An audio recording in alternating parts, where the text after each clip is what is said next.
দুৰ্নীতিগ্ৰস্ত ভূমি সংৰক্ষক আখতাৰ হুছেইন আৰু পত্নী ডাক্তৰ জেছমিন ৰহমানৰ সম্পত্তি জব্দ ইডিয়ে জব্দ কৰিলে দুয়োৰে নামত পঞ্জীয়ন থকা 8,90,00,000 টকাৰ স্থাবৰ অস্থাবৰ সম্পত্তি আখতাৰ হুছেইনৰ আয় বহিৰ্ভূত সম্পত্তিৰ পৰিমাণ 191.50%। গোৱালপাৰাৰ মাটিয়া 1 নম্বৰ কেম্পত শোকাবহ ঘটনা পথাৰত খান্দি থোৱা গাঁতৰ পানীত পৰি সলিল সমাধি 3টি শিশুৰ মৃতকৰ ভিতৰত আছে 2 ভাই ভনী ঘটনাৰ পাছতে অঞ্চলটোত শোকাকুল পৰিৱেশ। লখিমপুৰত অনাহুত পৰিস্থিতিৰ সন্মুখীন প্ৰদেশ কংগ্ৰেছৰ শীৰ্ষ নেতৃত্ব গৌৰৱ গগৈ ৰকিবুল হুছেইন আৰু ভূপেন বৰাৰ সন্মুখতে কংগ্ৰেছীৰে মাৰপিটত লিপ্ত একাংশ লোক ভূপেন বৰাৰ বিৰুদ্ধে শৰীৰত স্পৰ্শ কৰাৰ অভিযোগ এগৰাকী মহিলাৰ গৌৰৱ গগৈ গো বেক ধ্বনিৰে উত্তাল লখিমপুৰ মেডিকেল কলেজ হস্পিটেল। পূব সীমান্তত শত্ৰুৰ কলিজা কপাই মৰাণৰ ৰাজপথ তথা ইমাৰ্জেঞ্চি লেণ্ডিং ফিল্ডত হাৰ্কিউলিছ বিমানেৰে অৱতৰণ কৰিলে প্ৰধানমন্ত্ৰী নৰেন্দ্ৰ মোদীয়ে মৰাণৰ পথাৰত বিমানেৰে মোদীয়ে দিলে ভাৰতৰ শক্তিৰ পৰিচয়। মোদীৰ সন্মুখত মৰাণৰ ইএলএফত ৰাফেল সুখয় আৰু বায়ুসেনাৰ হেলিকপ্টাৰৰ যুদ্ধকালীন প্ৰস্তুতিৰ প্ৰদৰ্শন মৰাণৰ পথ তথা ৰানৱেৰ পৰাই হাৰ্কিউলিছ বিমানেৰে গুৱাহাটীলৈ আহিল প্ৰধানমন্ত্ৰী।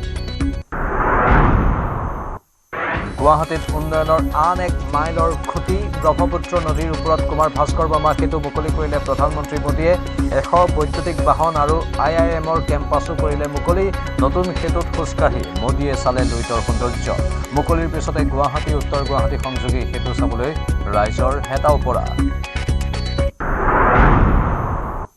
গুৱাহাটীত বিজেপিৰ বুথ কৰ্মীক বিজয়ৰ মন্ত্ৰণা দি কংগ্ৰেছক থকা সৰকা কৰি গ'ল প্ৰধানমন্ত্ৰী নৰেন্দ্ৰ মোদীয়ে কংগ্ৰেছে মুছলিম লীগৰ আদৰ্শৰে কাম কৰে বুলি তীব্ৰ সমালোচনা এইবাৰ আমি অভিলেখ ৰচি জয়ী হ'ম বুলি বুথ মিটিঙত মুখ্যমন্ত্ৰীৰ ঘোষণা অহা কাৰ্যকালত 5 লাখ বিঘা মাটিত উচ্ছেদ চলাম বুলি মুখ্যমন্ত্ৰীয়ে দিলে হুংকাৰ।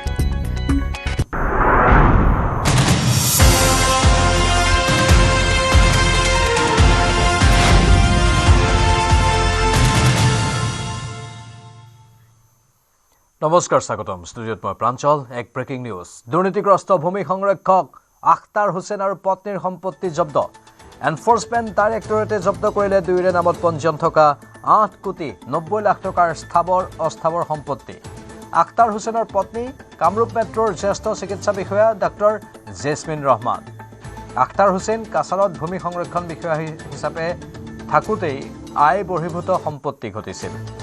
আখতাৰ হুছেইনৰ আয় বহিৰ্ভূত সম্পত্তিৰ পৰিমাণ 191.50%।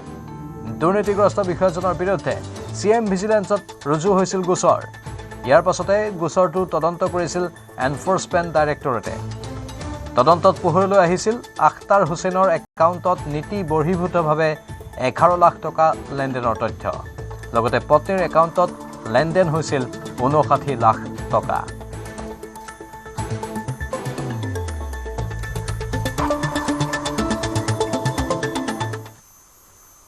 গোৱালপাৰাৰ মাটিয়া 1 নম্বৰ কেম্পত শোকাবহ ঘটনা পানীত পৰি সলিল সমাধি ঘটিল 3টি শিশুৰ পথাৰত খান্দি থোৱা গাঁতত পৰে শিশুকেইটি 3 বছৰীয়া নেহা চাংমা 6 বছৰীয়া জানিব চাংমা আৰু 4 বছৰীয়া আয়ুষ মাৰাকৰ কৰুণ মৃত্যু হৈছে। জানিব চাংমা আৰু নেহা চাংমা আছিল ভাই ভনী এই ঘটনাৰ পাছতে অঞ্চলটোত শোকাকুল পৰিৱেশৰ সৃষ্টি হৈছে। খেতি কৰি আছে নহয় পানী তাতে জমা লাগে আৰু অলপ খাল হেনা আছে ইটা মাটি বনাই নহয় তাৰ হেৰি খালত পানী জমা লাগি আছে খেলব গৈছে নহয় কোন দি ওলাই গৈছে কোনে ক'ব নোৱাৰে নামগিলা এটা হ'ল জানিব চাংমা এটা হ'ল আয়ুষ মাৰাক এটা হ'ল নিহা চাংমা বয়স ল'ৰাটোৰ হ'ল 6 বছৰ আৰু ছোৱালীৰ হ'ল 4 বছৰ আৰু এটাৰ হ'ল 4 বছৰ। ইয়াৰে যি পৰিৱেশ মোৰ সহযোগী আপোনালোকক দেখুৱাব এক শোকাকুল পৰিৱেশে বিৰাজ কৰিছে এই মুহূৰ্তত কি হৈছিলে বাইদেউ কেনেকৈ হৈছিলে কওকচোন গোটেই ঘটনা কি জানে। নমস্কাৰ আজি তাৰমানে আমাৰ গাঁৱৰ কাৰণে এটা দুখৰ বুলিয়ে ক'ব লাগিব কাৰণ এটা পৰিয়ালৰে দুটাকৈ সন্তান পানীত পৰি ঢুকাইছে একেলগে 3টা সন্তানক আমি হেৰুৱাই পেলাইছোঁ আমাৰ গাঁৱত হয় একেখন গাঁৱৰে আমি বহুত দুখত হয় শোকস্তব্ধ হৈ আছোঁ। তাৰমানে অত্যন্ত কম বয়সৰ ল'ৰা ছোৱালী আছিলে 4.5 বছৰৰ ছোৱালী এগৰাকী তাৰপিছত 4 বছৰৰ ল'ৰা সন্তান এটা, ডাঙৰজনী 6 বছৰৰ হ'ব। আজি আমি হেৰুৱাই পেলাইছোঁ। আপুনি ক'ত আছিলে তেতিয়া সেইখিনি সময়ত? ঘৰত আছিলোঁ, শুই আছিলোঁ, তেতিয়া আছিলে লগতে ওচৰতে খেলি আছিলে। মানে কেতিয়া গুচি গ'ল গমেই নাপালে আপুনি? গম নাপালোঁ। আপোনাৰ দ্বিতীয় সন্তান?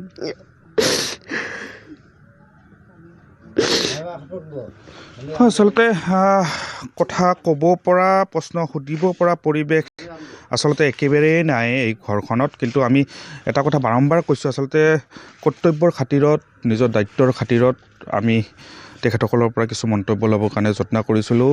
কথা ক'ব পৰা পৰিৱেশ আচলতে নাই, আৰু সেই পৰিৱেশ গোটেই গাঁওখনতে নাই, সমগ্ৰ জিলাখনতে সকলো চাপ পৰিছে। একেখন গাঁৱৰে তিনিটাকৈ শিশুৱে অকাল মৃত্যুক আকোৱালি ল'ব লগা হ'ল। শোকস্তব্ধ সকলো। শিৱসাগৰৰ গৌৰীপুৰত মেট্ৰিক পৰীক্ষাৰ্থীক দুৰ্বৃত্তৰ আক্ৰমণ। 3 দুৰ্বৃত্তই আক্ৰমণ কৰে 17 বছৰীয়া ছাত্ৰীগৰাকীক। ঘৰত অকলশৰে থকা অৱস্থাত ছাত্ৰীগৰাকীক আক্ৰমণ। গুৰুতৰভাৱে আঘাতপ্ৰাপ্ত 17 বছৰীয়া ছাত্ৰীগৰাকী মুমূৰ্ষু অৱস্থাত ছাত্ৰীগৰাকীক শিৱসাগৰ অসামৰিক চিকিৎসালয়ত ভৰ্তি কৰোৱা হয়। পাছত উন্নত চিকিৎসাৰ বাবে যোৰহাট চিকিৎসা মহাবিদ্যালয় হস্পিটেললৈ প্ৰেৰণ কৰা হয়। দুৰ্বৃত্তৰ সন্ধানত অভিযান চলাইছে গৌৰীসাগৰ আৰক্ষীয়ে। এহেঁতি তিনিজনীয়ে বেগকেইটা থৈ পানি ফুচকা খালেগৈ, খাই পানি আহি গাড়ীখনৰ ওচৰ পাইছেহি। গাড়ীখনত ভিতৰত বেগকেইটাত চাইছে, এহেঁতৰ এডমিটকেইটা নাই। তাৰপৰা এনেকৈ এডমিটকেইটা নাই বুলি ক'লে মানে সিহঁতি কৈছে ইকেইটা ল'ৰা ছোৱালীক, মানে ড্ৰাইভাৰজনকো কৈছে নে। আৰু এই মুহূৰ্তত গুৱাহাটীত নিৰ্মীয়মান উৰণ সেতু পৰিদৰ্শন কৰিবলৈ গৈছে মুখ্যমন্ত্ৰী। পোনপটীয়া সম্প্ৰচাৰ আগবঢ়াইছোঁ, এয়া মুখ্যমন্ত্ৰীৰ কনভয়। চাইকেল ফেক্টৰীৰ নিৰ্মীয়মান সেতুত মুখ্যমন্ত্ৰী গৈ উপস্থিত হৈছে। নিৰ্মাণ কাৰ্যৰ অগ্ৰগতিৰ বুজ লৈছে মুখ্যমন্ত্ৰীয়ে। ভৰলুৰ উৰণ সেতু পৰিদৰ্শন কৰিব মুখ্যমন্ত্ৰীয়ে। শীঘ্ৰেই মুকলি কৰা হ'ব 2খন উৰণ সেতু। আমাৰ সাংবাদিক প্ৰিয়ব্ৰত লাইভত আছে। প্ৰিয়ব্ৰত, পোনপটীয়া সম্প্ৰচাৰ।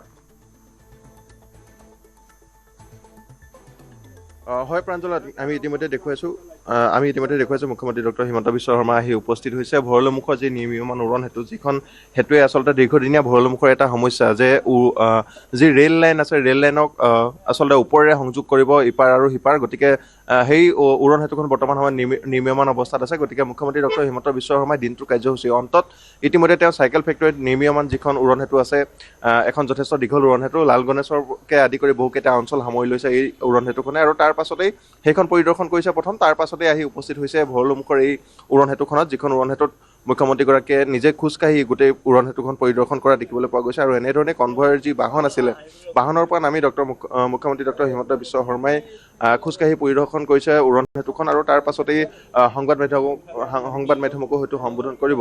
কিন্তু আমি দেখিবলৈ পাইছিলোঁ যে দিনটো আচলতে বহুকেইটা কাৰ্যসূচীত অংশগ্ৰহণ কৰিছিল মুখ্যমন্ত্ৰী ডক্টৰ হিমন্ত বিশ্ব শৰ্মাই।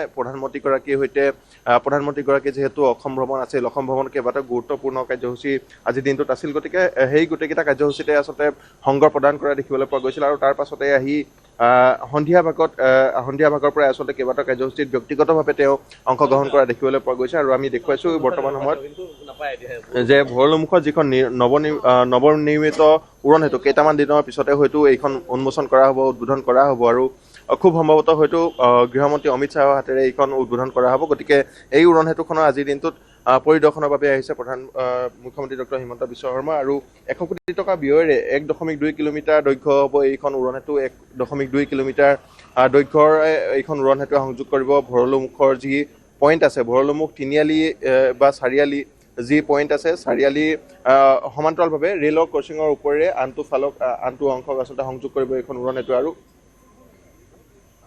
আৰু যদিহে চোৱা হয় তেন্তে মাছখোৱা ITI প্ৰকল্প, অৰ্থাৎ যি অংশৰ পৰা আৰম্ভ হৈছে, এই অংশটো যদি কথা কোৱা হয় তেন্তে মাছখোৱা ITI প্ৰকল্পৰ পৰা আৰম্ভ কৰি আনফালে ভৰলু মহাবিদ্যালয়ৰ সমীপলৈকে এইখন উৰণ সেতুৱে সংযোগ কৰিব। গতিকে যথেষ্ট এখন গুৰুত্বপূৰ্ণ উৰণ সেতু। দীৰ্ঘদিনৰ পৰা ৰেলৰ ক্ৰচিঙৰ জৰিয়তে আচলতে যথেষ্ট যান জঁটৰ সন্মুখীন হোৱা দেখিবলৈ পোৱা গৈছিল। এই পথছোৱাত অহা যোৱা কৰা লোকসকল যথেষ্ট সমস্যাৰ সন্মুখীন হৈছিল। কিন্তু এইখন উৰণ সেতুৱে সেই সমস্যাসমূহ দূৰ কৰিব বুলি সকলোৱে আশা কৰিছে, সকলোৱে পৰিকল্পনা কৰিছে। আৰু ইতিমধ্যে যদি কোৱা হয় তেন্তে প্ৰায় 90% কাম এই উৰণ সেতুখনৰ সমাপ্ত হৈছে। আমি যদি উৰণ সেতুখন দেখুৱাবলৈ যত্ন কৰোঁ তেন্তে ইতিমধ্যে যি অন্তিম প্ৰলেপ দি থকা হৈছে উৰণ সেতুখনত। আৰু কেৱল আচলতে যি সৌন্দৰ্যবৰ্ধনৰ কামসমূহ আছে, সৌন্দৰ্য বৰ্তমানৰ কামসমূহে কৰি থকা দেখিবলৈ পোৱা গৈছে আৰু কোনো ষ্ট্ৰীট লাইটত বৰ্তমান সময়ত বৈদ্যুতিক বাতি সংযোগ যি বিদ্যুৎ সংযোগ দিব থাকে সেই বিদ্যুৎ সংযোগ দিবলৈ বাকী থকা দেখিবলৈ পোৱা গৈছে গতিকে কাৰিকৰী দিশত যিসমূহ কাম বা যিসমূহ আচলতে নিৰ্মাণ বুলি ক'লে যিসমূহ আচলতে কথা কোৱা হয় সেইসমূহ কাম বৰ্তমান সময়ত সমাপ্ত হোৱা দেখিবলৈ পোৱা গৈছে প্ৰায় শেষ হৈছে সকলোসমূহ কাম আৰু তাৰ পাছতেই আচলতে খুব কম দিনৰ ভিতৰতে আচলতে মাৰ্চ মাহৰ ভিতৰতে হয়তো মুকলি কৰাৰ সম্ভাৱনা আছে এইখন উৰণ সেতু গতিকে আমি দেখুৱাইছোঁ মুখ্যমন্ত্ৰী ডক্টৰ হিমন্ত বিশ্ব শৰ্মা কেইটামান মুহূৰ্তৰ পূৰ্বে ভৰলুমুখৰ নৱনিৰ্মিত এইখন উৰণ সেতুৰ ওপৰত উপস্থিত হৈছে তেওঁ নিজে খোজকাঢ়ি গোটেই উৰণ সেতুখন পৰিদৰ্শন কৰিছে আৰু কেনেধৰণে নিৰ্মাণ কৰা হৈছে কিমান কাম বাকী আছে গোটেই কথা বতৰাখিনি যিসকল ব্যক্তি এই উৰণ সেতুখনৰ নিৰ্মাণৰ কামৰ সৈতে জড়িত হৈ আছে তেওঁলোকৰ সৈতে মত বিনিময় কৰি বুজ লৈছে প্ৰাঞ্জল প্ৰিয়ব্ৰত এতিয়াও তাত মানুহ আছে বহু লোক আছে হয়তো মুখ্যমন্ত্ৰীক চাবলৈ নে কেৱল চৰকাৰী বিষয়াসকল আছে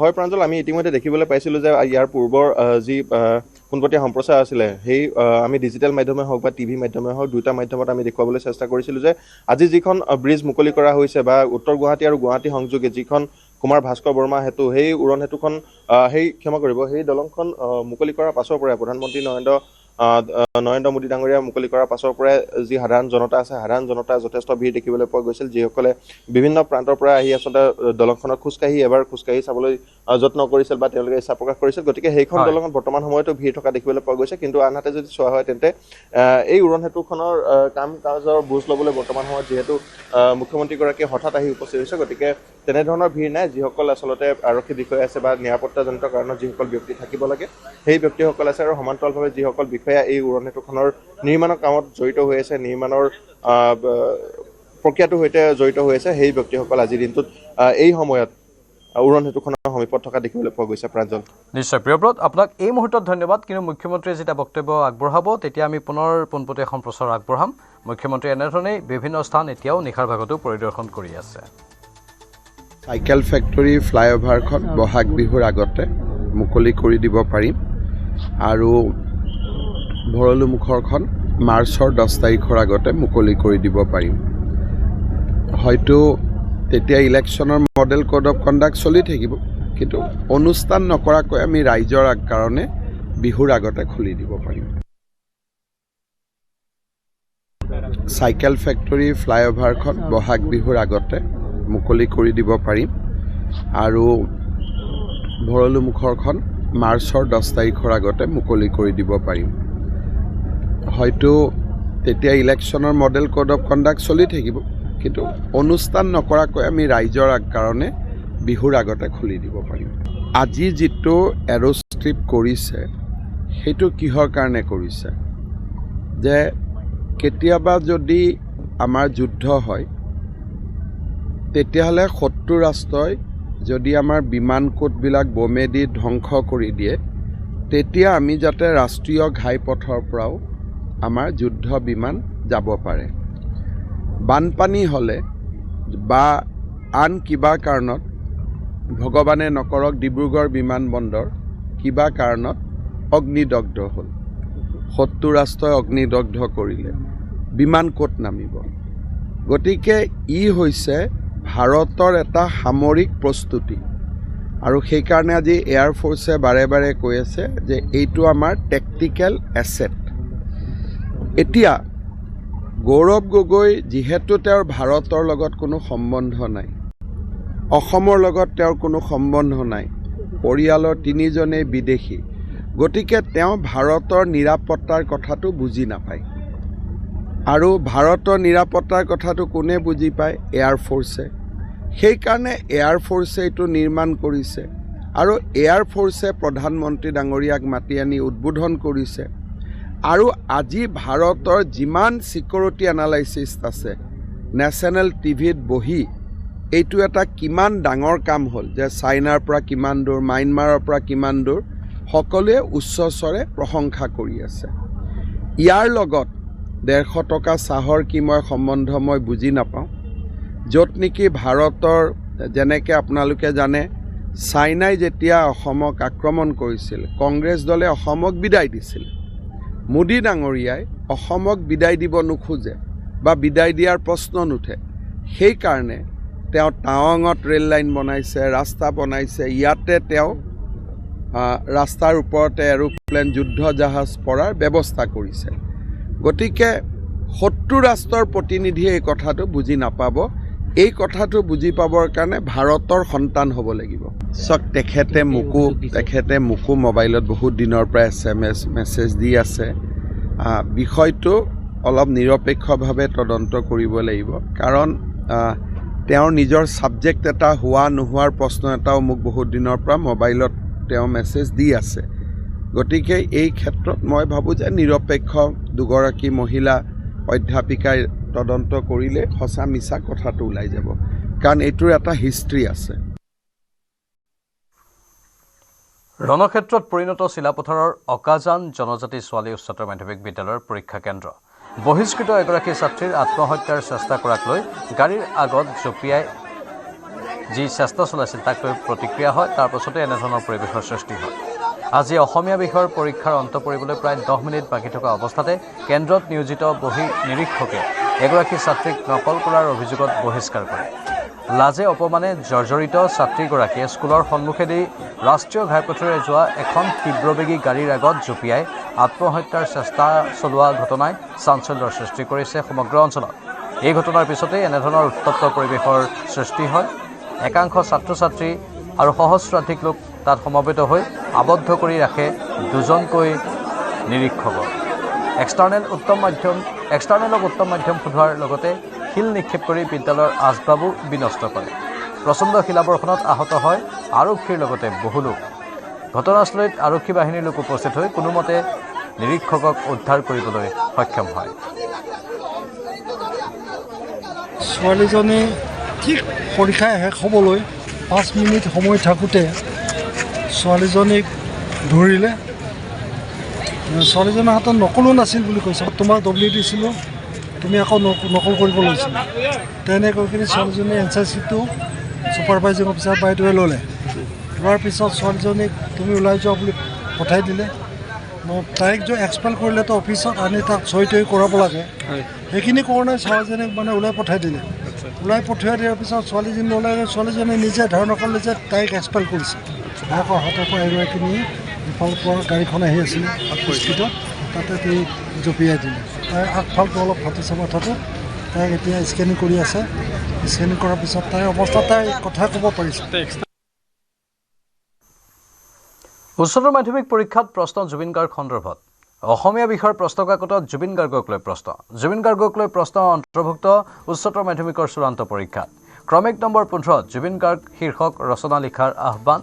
ৰচনাৰ বিষয় মানৱ দৰদী শিল্পী জুবিন গাৰ্গ। ৰচনাৰ বাবদ পৰীক্ষাৰ্থীয়ে সংগ্ৰহ কৰিব পাৰিব 10 নম্বৰ।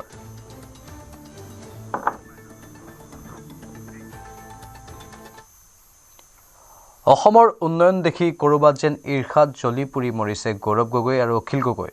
অসমৰ বাবে হোৱা ভাল কামতো বাছ বিচাৰ নোহোৱাকৈ কেৱল বিৰোধিতা কৰিছে দুই গগৈয়ে। মোদী চৰকাৰ তথা ৰাজ্য চৰকাৰৰ ভাল কামকো ভাল বুলি নকৈ গৌৰৱ আৰু অখিল গগৈয়ে উদ্ভট মন্তব্য কৰিবলৈ চেষ্টা কৰিছে।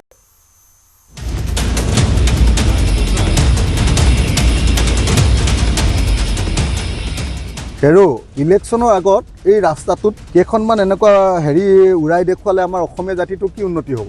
কি উন্নয়ন হ'ল? ভালক ভাল নেদেখে গৌৰৱ গগৈয়ে। অখিল গগৈৰো একেই মতিগতি।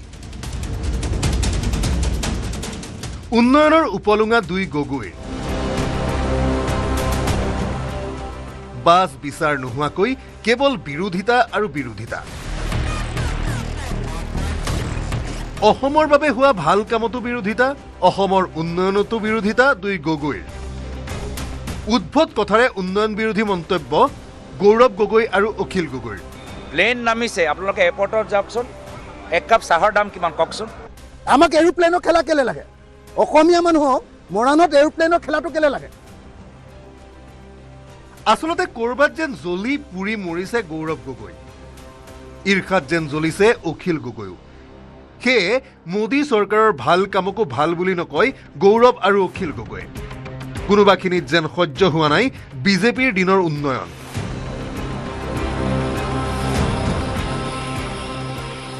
সৌ সিদিনালৈ চাইকেলো চলাব পৰা নাছিল এইটো ৰাস্তাৰে গাড়ী মটৰ চলাই যোৱাটো আছিল জমৰ যন্ত্ৰণা আজি সেই একেই ৰাস্তাতে পৰিছে বিশ্বৰ ভিতৰতে শক্তিশালী ৰাফেল যুদ্ধ বিমান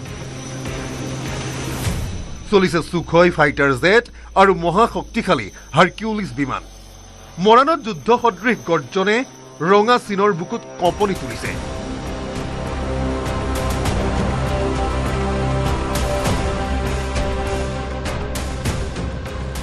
পিছে তাতে কি হল গৌৰৱ গগৈৰ মতে মৰাণৰ ৰাস্তাত ৰাফেল চলিলেই উন্নয়ন নহয় কি উন্নয়ন হ'ল গৌৰৱৰ সুৰতে সুৰ মিলাই অখিল গগৈয়েও উপলুঙা কৰিলে অসমৰ উন্নয়নক অখিল গগৈৰ মতে মৰাণত এৰোপ্লেনৰ খেলা কিয় লাগে অখিল গগৈৰ মতে মৰাণত সাপৰ খেল দেখুৱালে মোদী চৰকাৰে আমাক যাদু খেল দেখুৱাই সাপৰ খেল দেখুৱাই যাদু খেল যে দেখুৱাই এনেকৈ এইটো বজাই সেইটো দেখুৱাই আমাৰ অসমৰ মানুহৰ পৰা ভোট দিবলৈ আহিছে এৰোপ্লেনৰ যাদু খেল দেখুৱাই বিজেপিয়ে ভোট নিবলৈ আহিছে বুলি উদ্ভট মন্তব্য অখিল গগৈৰ আপোনাৰ যাদু খেল চাই ভোট দিব নেকি বিৰোধী শিবিৰত আছে বাবেই অসমৰ উন্নয়নকো উপলুঙা গৌৰৱ গগৈ আৰু অখিল গগৈ পিছে দুই গগৈৰ উন্নয়ন বিৰোধী মন্তব্যৰ পাছতে উভতি ধৰিলে বিজেপিৰ মন্ত্ৰী বিধায়কে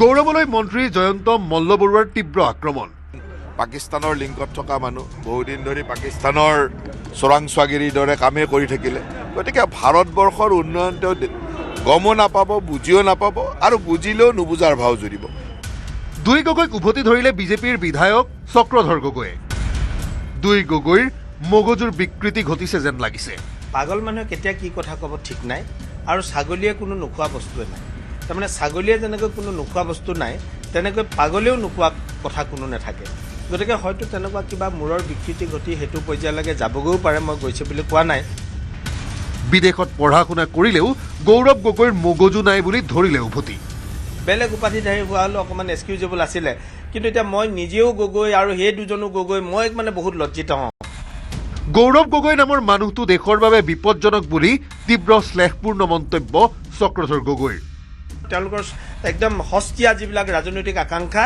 এইবিলাক পূৰণৰ কাৰণে ঘূৰি ফুৰে আজি কি কয় আপোনাৰ এয়াৰপৰ্টত 150 টকা চাহৰ কথা কৈছে 150 টকা চাহ খাবলৈ কাৰণে এয়াৰপৰ্ট যাব নালাগে নহয় গুৱাহাটীৰ বজাৰত 1000 টকীয়া মানে চাহ আছে মৰাণৰ ইমাৰ্জেঞ্চি লেণ্ডিং ফিল্ডত উপলুঙা কৰা গৌৰৱ গগৈ আৰু অখিল গগৈৰ মন্তব্যক গৰিহণা মন্ত্ৰী ৰঞ্জিত কুমাৰ দাস আৰু বিধায়ক সঞ্জয় কিষাণৰো সন্মুখত নিৰ্বাচন থকাৰ পাছতো অসমৰ উন্নয়নক এইদৰে উপলুঙা কৰি কি ৰাজনীতি কৰিব বিচাৰিছে গৌৰৱ অখিলে বিৰোধিতাৰ নামত কেৱল বিৰোধিতাকে কৰি যোৱা কংগ্ৰেছ আৰু ৰাইজৰ দলৰ দুই সভাপতিৰ এই মন্তব্যই অসমৰ উন্নয়নকামী জনতাকে উপহাস কৰিছে bureau report news 18 Assam north east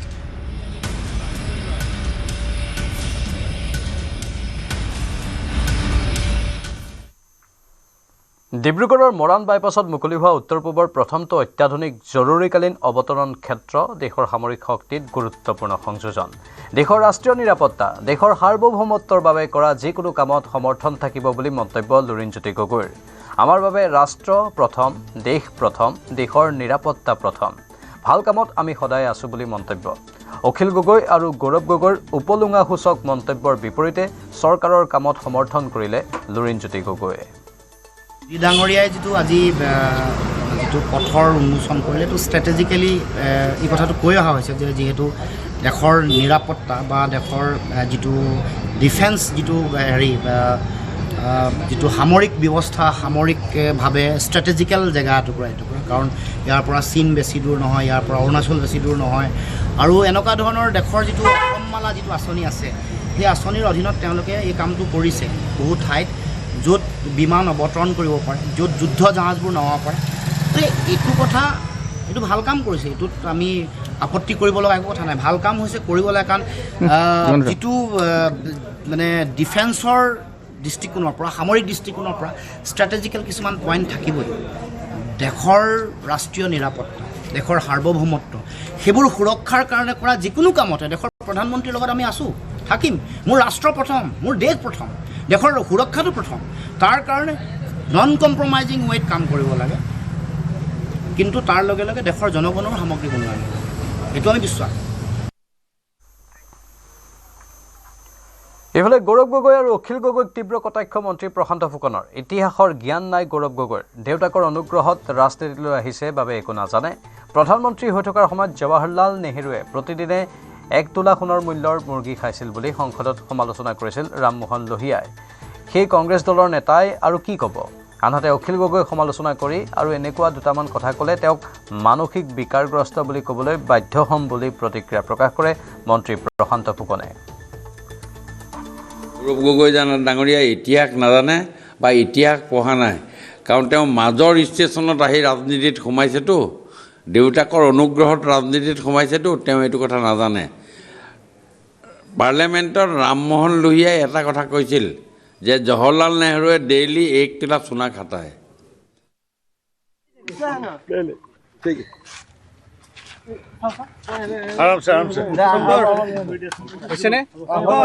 কিছু বক্তব্য পোনপটীয়া সম্প্ৰচাৰত আহিছে, আমি শুনাব বিচাৰিম। তেওঁ নৱনিৰ্মিত উৰণ সেতু পৰ্যবেক্ষণ কৰিছেগৈ, মুকলিৰ কথা ইতিমধ্যে আজি মই নিৰ্মীয়মান ভৰলুমুখৰ উৰণীয়া সেতুখন চাবলৈ আহিছিলোঁ।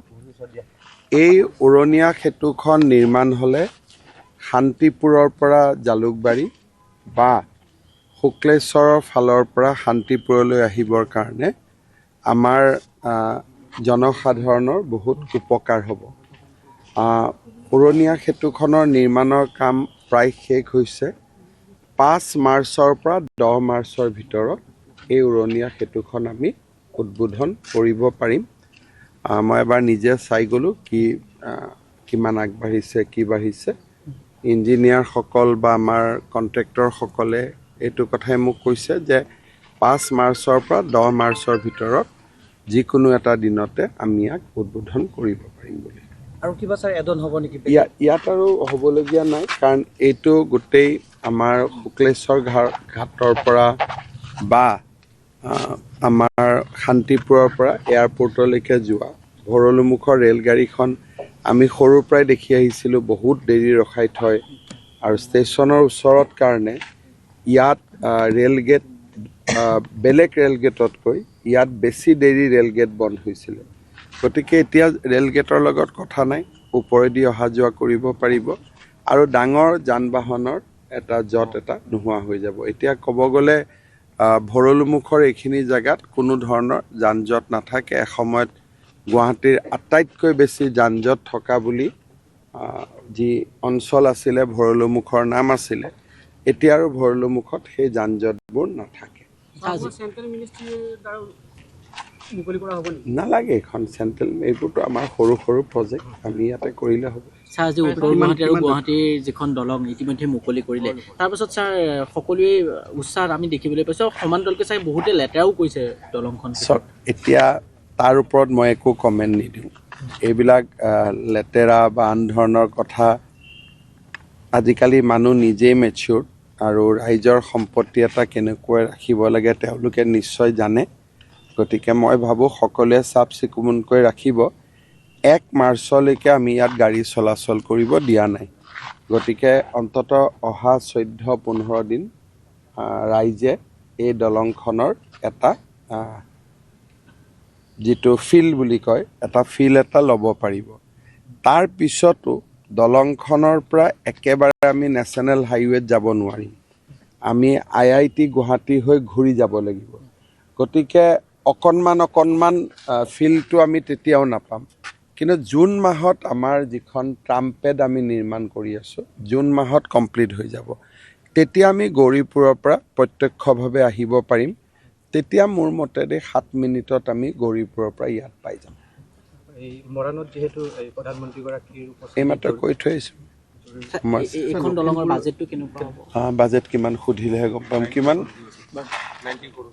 90 কোটি।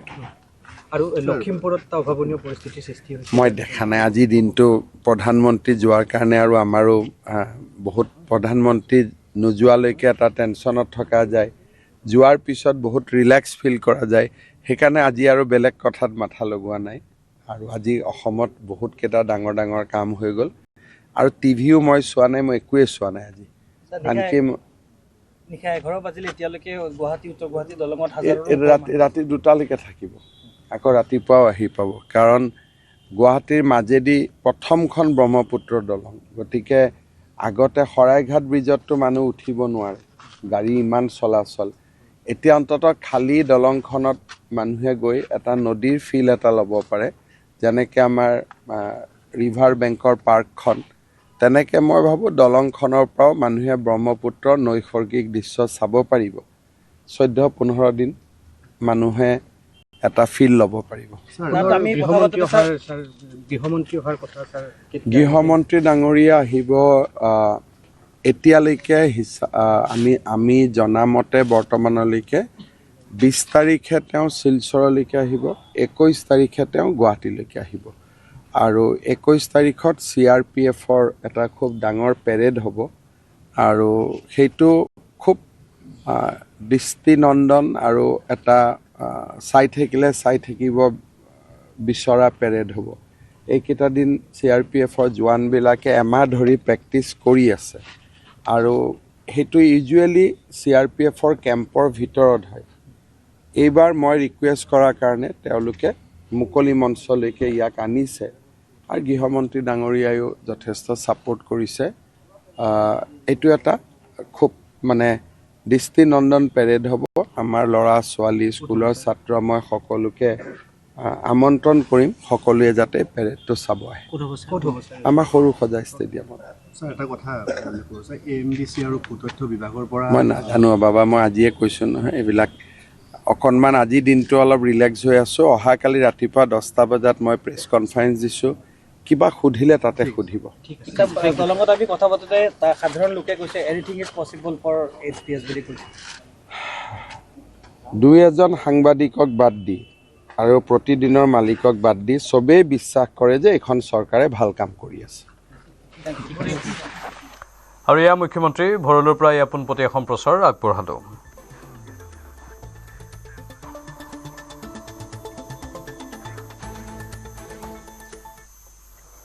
GMCHৰ অধ্যক্ষ অচ্যুত বৈশ্যৰ বিৰুদ্ধে উত্থাপিত হৈছে ভয়ংকৰ অভিযোগ এগৰাকী মহিলা চিকিৎসকে অধ্যক্ষগৰাকীৰ বিৰুদ্ধে উত্থাপন কৰিছে এই অভিযোগ GMCHৰ এটা গুৰুত্বপূৰ্ণ বিভাগৰ HOD আছিল মহিলা চিকিৎসকগৰাকী মহিলা চিকিৎসকগৰাকীক অধ্যক্ষগৰাকীয়ে অশ্লীল ইংগিত দিয়াৰ অভিযোগেৰে DME MERD আৰু মুখ্যমন্ত্ৰীৰ কাৰ্যালয়লৈ পত্ৰ প্ৰেৰণ কৰা হৈছে 9 ফেব্ৰুৱাৰীত কেইবাটাও ভয়ংকৰ অভিযোগেৰে পত্ৰ প্ৰেৰণ কৰিছিল চিকিৎসকগৰাকীয়ে অধ্যক্ষ অচ্যুত বৈশ্যই মহিলা চিকিৎসকগৰাকীক পঠিয়াইছিল আপত্তিজনক মেছেজ স্বামীহাৰা চিকিৎসকগৰাকীক ঘৰত অকলে থকাৰ সময়ত অচ্যুত বৈশ্যক ফোন কৰি মাতিবলৈ মেছেজ যোগে জনাইছিল চিকিৎসকগৰাকী কেৱল ইমানেই নহয় ব্যক্তিগত কথা পাতিবলৈ নিশা মেডিকেল কলেজৰ চৌহদৰ অট্টালিকালৈ মাতিছিল মহিলা চিকিৎসকগৰাকীক অচ্যুত বৈশ্যৰ আহ্বানক প্ৰত্যাখ্যান কৰাৰ বাবে HOD পদো কৰ্তন কৰিছিল মহিলা চিকিৎসকগৰাকীৰ তাৰ পাছৰে পৰা বিভিন্ন ধৰণে অচ্যুত বৈশ্যই মানসিক নিৰ্যাতন চলাই অহাৰ অভিযোগ তুলিছে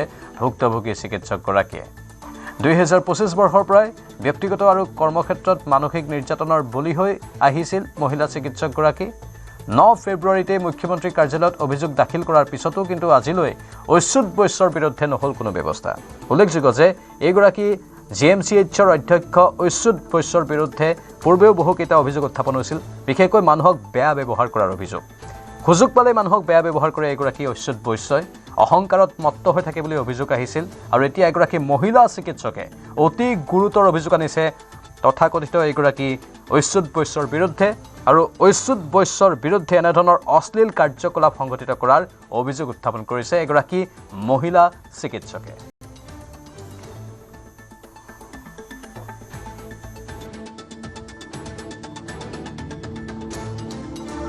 চক তেখেতে মোকো মোবাইলত বহুত দিনৰ পৰা SMS মেছেজ দি আছে বিষয়টো অলপ নিৰপেক্ষভাৱে তদন্ত কৰিব লাগিব কাৰণ তেওঁৰ নিজৰ সাবজেক্ট এটা হোৱা নোহোৱাৰ প্ৰশ্ন এটাও মোক বহুত দিনৰ পৰা মোবাইলত তেওঁ মেছেজ দি আছে গতিকে এই ক্ষেত্ৰত মই ভাবোঁ যে নিৰপেক্ষ দুগৰাকী মহিলা অধ্যাপিকাই তদন্ত কৰিলে সঁচা মিছা কথাটো ওলাই যাব কাৰণ এইটোৰ এটা হিষ্ট্ৰী আছে বিৰোধীৰ মিত্ৰতাক লৈ সংঘাত চলি থকাৰ মাজতে পুনৰবাৰ বিৰোধীৰ মিলনক গুৰুত্বহীন আখ্যা দিছে মুখ্যমন্ত্ৰী হিমন্ত বিশ্ব শৰ্মাই বিৰোধীৰ মিত্ৰতাৰ ক্ষেত্ৰত ভূপেন বৰাৰ সৰলতাৰ সুযোগ লৈ ৰকিবুল হুছেইনৰ এণ্ট্ৰিক সমালোচনা বিজেপিৰ মন্ত্ৰী বিধায়কৰ 26ত 24তে সীমাবদ্ধ থাকিব লাগিব বিৰোধী 24তকৈ এখনো নাবাঢ়ে বিৰোধীৰ আসন যিমানে বিৰোধীৰ মহামিলন নঘটক তাৰ পিছতো সলনি নহয় বিৰোধীৰ আসনৰ সংখ্যা মন্তব্য মুখ্যমন্ত্ৰী হিমন্ত বিশ্ব শৰ্মাৰ 24টা সিটত আমাৰতো কণ্টেষ্টে নাই আমিতো এৰিয়ে দি থৈ দিছোঁ সেইকাৰণে তাতে প্ৰতীকী অৰ্থতহে আমাৰ কোনোবা উঠিব সেইকাৰণে মিত্ৰতাৰ ছাবজেক্টটোৰ লগত বিজেপিৰ ৰণকৌশলৰ কোনো সম্বন্ধ নাই 24খনতে খোৱা কামোৰা অখিল লুৰিণ গৌৰৱৰ বিৰোধীৰ মিত্ৰতাক লৈ সংঘাত চলি থকাৰ মাজতে পুনৰবাৰ বিৰোধী মিলন গুৰুত্বহীন আখ্যা মুখ্যমন্ত্ৰী হিমন্ত বিশ্ব শৰ্মাৰ বিৰোধী পক্ষই লগ লাগিলেও ভাল লগ নালাগিলেও ভাল কাজিয়া পেচাল কোনকেইটা সিটত লাগি আছে সংখ্যালঘু অধ্যুষিত সিট কেইটাত য'ত মিত্ৰতা হ'লেও বিজেপি একো নাপায় মিত্ৰতা নহ'লেও বিজেপি একো নাপায় অৱশ্যে বিৰোধীৰ মিলনত ৰকিবুলৰ সংযোগ সহজে লোৱা নাই বিধায়ক মানৱ ডেকাই প্ৰাৰ্থী ধন ল'বলৈ বিৰোধী আলোচনাত ৰকিবুলৰ হেতা ওপৰা ধন ঘটিবলৈ আলোচনাত এণ্ট্ৰি ৰকিবুলৰ কালেকশ্যন কোনে কৰিব ভূপেন বৰাইতো কালেকশ্যন কৰা নহয় নহয় গোটেই ধুবুৰী চুবুৰী কালেকশ্যনটোতো ভূপেন বৰাই নকৰিব ন কালেকশ্যন কৰিবলৈ কাৰণে দিছে প্ৰদেশ কংগ্ৰেছৰ প্ৰাক্তন সভাপতি ভূপেন বৰাৰ সৰলতাৰ সুযোগ লৈ টিকটৰ নামত ধন ঘটাৰ চেষ্টা ৰকিবুল হুছেইনৰ প্ৰথমে এআইচিচিয়ে ৰকিবুলক দিয়া নাছিল দায়িত্ব পিছে এআইচিচিক বাধ্য কৰি উজনিৰ আসন বিভাজনৰ দায়িত্ব ল'লে ৰকিবুলে ৰকিবুল হুছেইনে উজনিৰ দূৰৰ কথা ধুবুৰী সংসদীয় সমষ্টি প্ৰাৰ্থী বাছনি কৰাৰো অধিকাৰ হেৰুওৱা বুলি দাবী মন্ত্ৰী জয়ন্ত মল্ল বৰুৱাৰ ৰকিবুল হুছেইনে এতিয়া ধুবুৰীৰ আসনো ভাগ বতৰা কৰিব পৰা হৈ আছে নে নাই সেইটো তেওঁক সুধিব লাগিব ৰকিবুল হুছেইনে উজনি অসমটো বাদ দিয়ক ধুবুৰীতে তেওঁ আসন ভাগ বতৰা কৰিব পৰা হৈ আছে নে নাই ৰকিবুল হুছেইনে যিমানে দায়িত্ব ল'ব সিমানে বিজেপিৰ আসন বৃদ্ধি হ'ব বুলি মন্তব্য দিগন্ত কলিতাৰ আমি ভাল পাইছোঁ ৰকিবুল হুছেইন আহক আমাৰ লগত মানে ৰাইজৰ মাজত সোমাওক তেতিয়া ভোট আৰু আমাৰ অৱশ্যে শাসকীয় বিজেপিৰ এনে সমালোচনাৰ মাজতে ঢৌতে খৰ মাৰি অখিলক মুখ বন্ধৰ চেষ্টা গৌৰৱ গগৈ বিৰোধীৰ মিত্ৰতাক লৈ অসন্তুষ্ট অখিল গগৈক সৈমান কৰাৰ চেষ্টা সমাগত বিধানসভা অধিৱেশন চলি থকাৰ মাজতে হ'ব বিৰোধীৰ বৈঠক 16ৰ পৰা 19 তাৰিখৰ ভিতৰত হ'ব আলোচনা টেলিফোন যোগে অখিল গগৈলৈ বাৰ্তা গৌৰৱ গগৈ ভূপেন ৰকিবুলৰ মতান্তৰৰ মাজতে অখিলক সৈমানৰ চেষ্টা চলাইছে গৌৰৱ গগৈয়ে বিৰোধীৰ এনে টনা আজোৰাৰ মাজতে আগবাঢ়িছে মিত্ৰতাৰ প্ৰসংগ কেমেৰাত সঞ্জয় বৰাৰ সহযোগত বলেন ভট্টাচাৰ্যৰ ৰিপৰ্ট নিউজ 18 অসম